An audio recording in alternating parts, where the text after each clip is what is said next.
Pozdravljeni v posebni epizodi Po desnem pasu. Danes je z mano predsednik Kmetijsko-gozdarske zbornice Jože Podgoršek, bivši minister.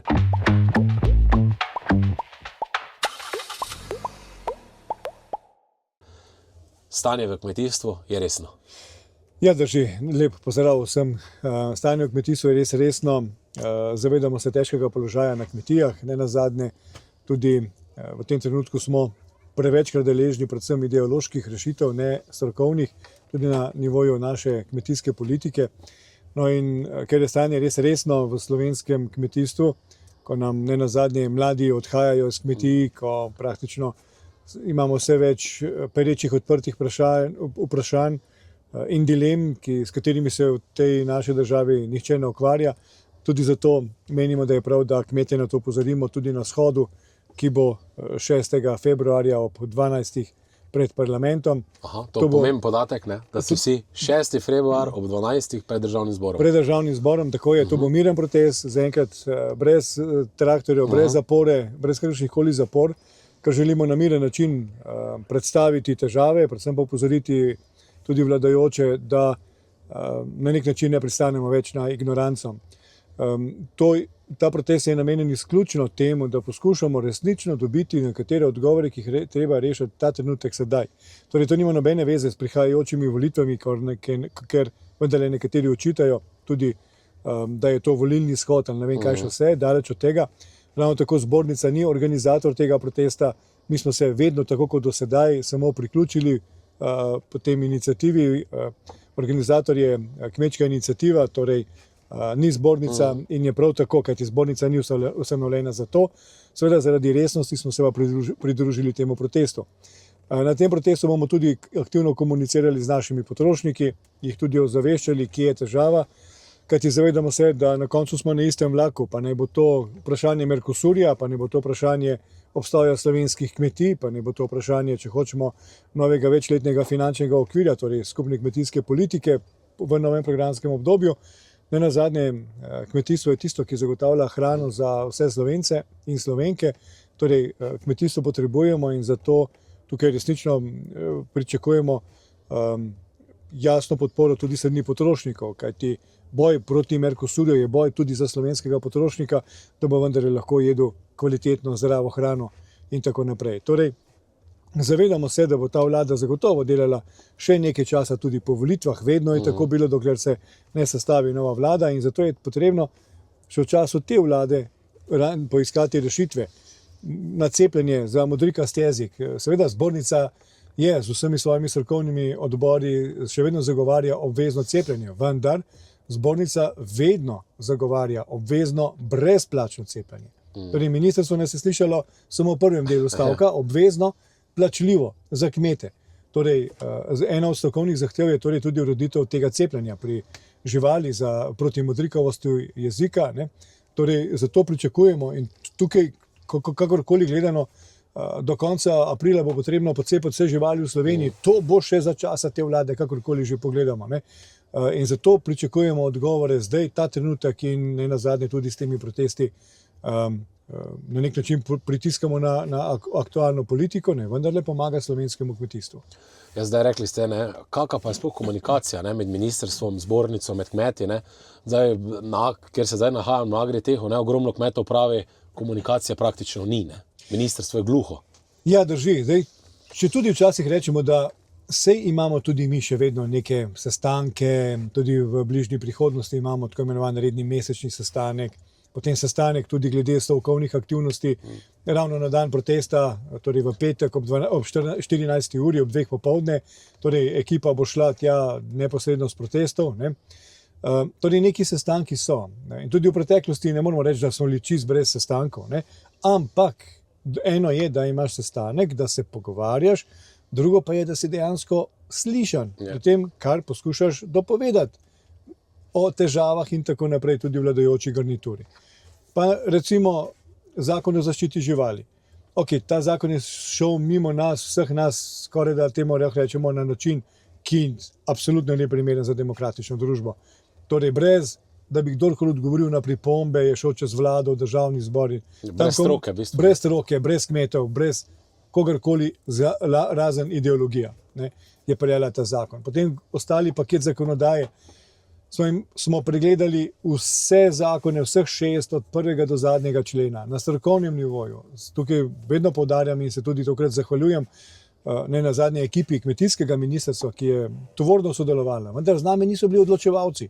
Ne, in šele ko smo potem tudi zaostrili že takrat komunikacijo z ministrstvom, že takrat se je zgodilo to, da smo recimo temu nekatere sporne, nekatere problematične člene umaknili iz zakonodajo. In danes smo žal zadovoljni, ko rečemo, da smo uspeli umakniti nevarnosti, ne, nismo pa nič pridobili s to zakonodajo. Tukaj smo bili pa mnogo bolj ambiciozni kot ministrstvo in smo se res želeli, da bi v to zakonodajo, ker bo vendar odprt cel paket, vsa ključna kmetijska zakonodaja je bila odprta naenkrat, bi resnično lahko naredili nekatere smele korake, da bi bilo kmetovanje lažje, z manj birokracije, s pavšalnimi obdavčitvami, da bi dali resen poudarek kmečki družini, torej družinski kmetiji, kakorkoli že temu rečemo. Ne. Ok, zapisali smo ga v zakon, vendar je zgolj zapisan, ima nobenih posebnih še kakršnihkoli ali akcijskih načrtov v ozadju, karkoli, da bi res lahko družinsko kmetijo na nek način, da bi lahko slovensko samooskrbo gradili na družinski kmetiji. Ne. Torej, na nek način ni dovolj, da se pogovarjamo, mi potrebujemo akcijo, mi potrebujemo ne nazadnje tudi odgovore, dogovore, ki jih delamo skupaj s stroko, strokovnjaki in tako naprej. Ne. In to v tem delu pa lahko rečem, da res pogrešamo ta tip pogovorov, ne, kajti na večini sestankov dobimo odgovor, vam bomo pisno odgovorili, pisni odgovor je pa kakršenkoli že večinoma pač ne sprejemajo nekaterih pobud in idej, da bi bilo kmetovanje lažje. Ja, zdaj pa mogoče še ravno ta del, ko ste že omenili, ne, mladi prevzemniki, ne, ogromno je tudi mladih tukaj na sejmu in pravi, če se tu nekaj ne bo spremenilo, bomo opustili kmetijstvo. Ne. Da, mladi kmetje in ravno tako tudi ostali kmetje, predvsem pa mladi, rabijo predvidljivo kmetijsko politiko. Ne. Brez, vedno ponavljamo, vse vemo vsi, tudi sam sem bil nekdaj minister in smo poskušali nekatere spremembe delati, ampak spremembe smo delali v soglasju s stroko, v soglasju s kmeti, ne nazadnje tudi v soglasju z vsemi političnimi opcijami opozicije in koalicije. Ne, ko smo delali zakon o zaščiti živali tudi v času mojega ministrovanja, verjetno smo ga delali skoraj da leto, pa še pred mojim ministrovanjem se je zakon... Kot sekretar, ne, verjetno? Še kot sekretar sem delal že takrat na tem zakonu. Torej, leto in več se je pripravljal predlog zakona. Šli smo v vse poslanske skupine, poslušali vse poslanske skupine in zato na koncu tudi doživeli takšno glasovanje. Torej, v manjšinski vladi, ki jo je vodil gospod Janša, je zakon o zaščiti živali podprlo 78 poslancev. Torej, Levica je bila vzdržana, zato ker smo tudi njihove ideje ukomponirali v ta zakon o zaščiti živali. Torej, nam ni bilo pomembno, kdo da idejo, pomembno je, da so bile ideje resnično v smeri izvajanja tistega, kar želimo. Torej, brez ideologije, predvsem pa stroko in tako naprej. In to je prava pot za to, da se zakonska materija sprejema. Ko pa ti odpiraš vse zakone, zakon o kmetijstvu, zakon o hrani, zakon o varni hrani in tako naprej, zakon o kmetijskih zemljiščih. Torej, ko odpiraš praktično celotno materijo kmetijskega sektorja, zakonsko materijo kmetijskega sektorja, takrat si pa treba res vzeti čas. Ne pa, da se zakonodaja pripravlja praktično v anonimnosti in potem, ko je na e-demokraciji, najprej je bilo časa za nekatere zakone 45 dni, ostale pa 30, da vsi to pregledamo, spravimo tudi čez organe, kritično pogledamo nekatere rešitve, ki so v posameznih členih zapisani. Torej, takrat resno tega ni bilo moč narediti v tako kratkem času. Samo členov je bilo za več kot 350 strani. Samo členov. Ne? Torej, je treba razumeti, da je pač to preobsežna materija. Če se že dela v totalni anonimnosti, potem je treba, ko se objavi na e-demokraciji, dati dovolj časa in tudi dovolj energije strani ministrstva, da se zakonodaja pravilno popravi, uskladi s stroko in s tistimi, ki se jih seveda tudi tiče. Ne pa, da pač ministrstvo je poslalo uradniški del na pogajanja z nami, torej s predstavniki kmetov. Ne. Uradniški del seveda si je pridno zapisoval, ni pa to odločevalski del. Ne. In zato pravim, za vsa zahvala temu uradniškemu delu ministrstva, ampak nismo pogrešali vsaj direktorata, državnega sekretarja, če ne celo ministra pri ključnih vprašanjih. Ne? Ker minister je na koncu odločevalec, ki bo rekel, tako bo. No in iz tega zornega kota lahko rečem, ja, se nekako nekaj še pogovarjamo, ampak od tega ni nobenega učinka več. Pa to ni samo naša zbornica tista, ki bi imela takšen občutek. Praktično vse kmečke nevladne organizacije imamo povsem enak občutek. Torej smo vse izločene iz tega pogajalskega procesa oziroma neslišane v teh pogajalskih procesih. Zato smo tudi, moram se kar zahvaliti tudi ostalim stanovskim nevladnim organizacijam, smo uspeli združiti naše pripombe in ključne pripombe so šli s podpisi 11 različnih stanovskih nevladnih organizacij na ministrstvo. Torej, to ni bila več samo ena nevladna organizacija, ampak 11. In to naj bo podeželska mladina, zadružna zveza, sindikat, zbornica, seveda, kmečke žene in tako naprej, da ne bom našteval. Torej, znali smo se mi poenotiti med sabo in povedati ministrstvu, kaj mislimo, kaj vse nevladne organizacije z področja kmetijstva mislimo. Pa žal, kot vedno rečemo, povsem smo bili neslišani in zato sedaj ta protest, kjer je treba opozoriti, katerakoli garnitura bo v naslednjem mandatu delala, sestavljala vlado in pokrivala to področje, da je takšna politika nesprejemljiva. Nesprejemljiva. Treba je pa poiskati odgovore ta trenutek in sedaj. Da ne govorimo o kastraciji pujsov in tako naprej, ker je na terenu cel zaplet. Cel zaplet, premalo usposabljanj, ne vemo, kako bo to teklo. Kljub temu, da je ministrstvo že 5 mesecev nazaj obljubilo, da bo poskrbelo za to, da bodo od 1.1., ki je že za nami, lahko kmetje delali to sami. Še vedno ne morejo, pa smo že februarja in komaj se pričenjajo prva izobraževanja na to temo kastracije pujsov. Kaj bo po realnosti, pa v tem trenutku nihče ne ve, koliko od teh kmetov bo resnično lahko sam kastriral svoje pujse skladno z novim zakonom. Pa pri tem je treba opozoriti na biovarnostno tveganje. Pri nas je afriška prašičja kuga. In če se pojavi v Sloveniji, potem bodo biovarnostni premori tudi veterinarjev, preden pride z enega v drug hlev, dolgi in na koncu se bojimo, da zakon ne bo izvedljiv, ker je premalo vseh kapacitet, da bi lahko zakon na nek način tudi udejanjili. Pa sem se zdaj dotaknil samo enega primera, še mnogo je takšnih, ampak na tem primeru je prav, da to pojasnimo vsem skupaj, kako zadeva v realnosti tudi izgleda.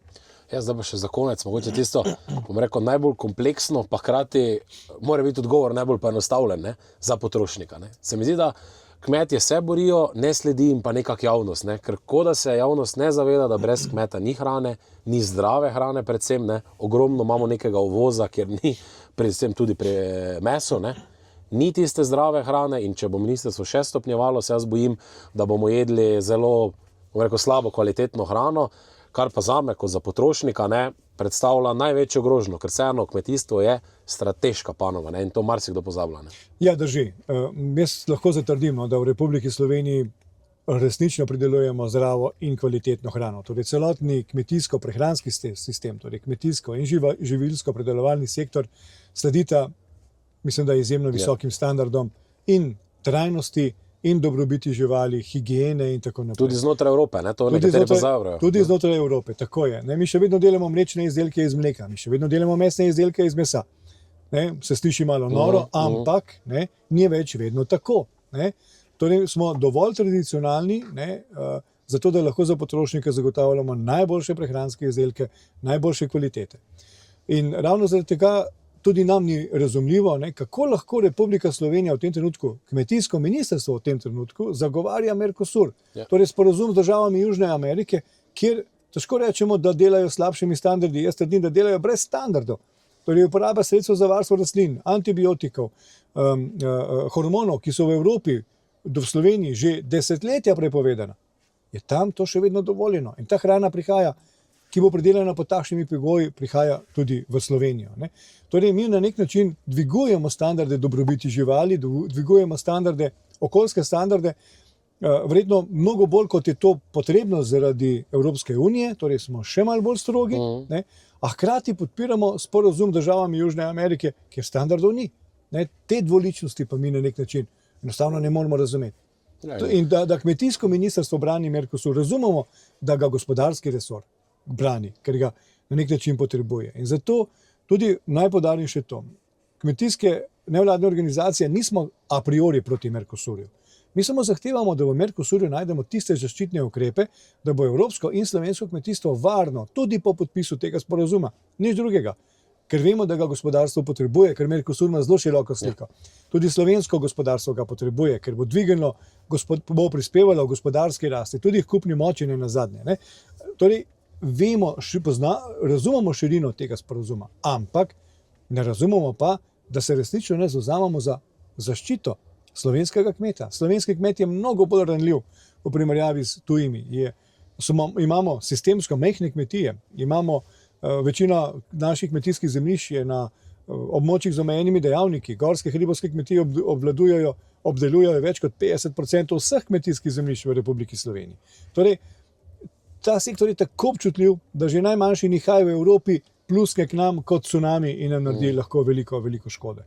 In zato je prav, da poudarjamo, ves ta boj, kmečki boj v tem trenutku je praktično boj za zdravo in kvalitetno hrano, ki naj bi jo uživali prebivalci v Republiki Sloveniji. Mi se zavzemamo tudi za uvedbo masnih bilanc, da bo potrošnik vedel, kaj je, katero hrano uživa. Kajti prepričani smo, res smo prepričani, da je slovenska hrana bolj varna, bolj zdrava, predvsem pa je predelana na tem lokalnem okolju. S tem, ko kupujemo hrano slovenskega porekla, praktično skrbimo, da je Slovenija obdelana, da je lepa, da je negovana, kajti če bomo mi kupovali samo tuje blago, bodo slovenske kmetije zapirale vrata, kar pomeni, nam se bo Slovenija zarasla, bistveno spremenila. Vsi poznamo Veliko planino, Velika planina bo drugačna, bo gozdnata, vkolikor tam gor več ne bo krav, ki bi se pasle.